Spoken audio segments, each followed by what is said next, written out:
नमस्कार भाई लोग। अभी अभी जस्ट तुरंत ही 10 मिनट पहले खेसारी लाल यादव का एक और सॉन्ग रिलीज हो गया है। खेसारी वर्ल्ड म्यूजिक पे भाई कमाल का सॉन्ग है और जिसका टाइटल है हाक दी बेना। देखो पहले पोस्टर आया था, पेप्सी करके था उसका टाइटल, और अचानक से क्या ऐसा रीजन आया कि उसका टाइटल ही धड़ाक से चेंज कर दिया गया, टाइटल कर दिया गया है हाक दी बेना। देखो खेसारी लाल यादव के मन में सवाल आया कि क्यों ना इस टाइटल को चेंज कर दिया जाए, क्योंकि पेप्सी एक कोल्ड ड्रिंक का ब्रांड है।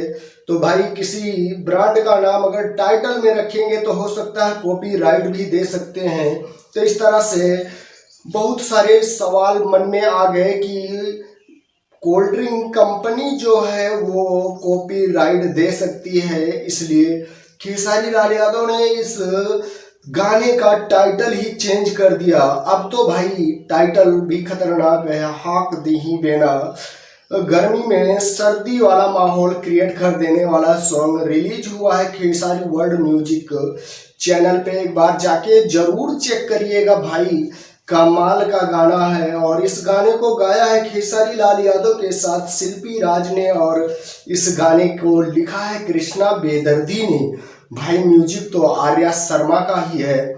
कमाल का गाना होने वाला। तो अगर आपने अभी तक इस गाने को सुना नहीं है तो जाके एक बार खेसारी वर्ल्ड म्यूजिक चैनल पे जरूर विजिट करिए और इस गाने को सुनिए और बताइए कमेंट करके कि आपको गाना कैसा लगा। अपडेट थी, मैं सुमित सिंह, आप देख रहे हैं दोस्त की टेक 0.2। अगर सब्सक्राइब नहीं किया है तो सब्सक्राइब कर लें। मिलेंगे हम आपको नेक्स्ट वीडियो में। आज के लिए इतना ही। Love you all, thank you, Vande Mataram, जय हिंद।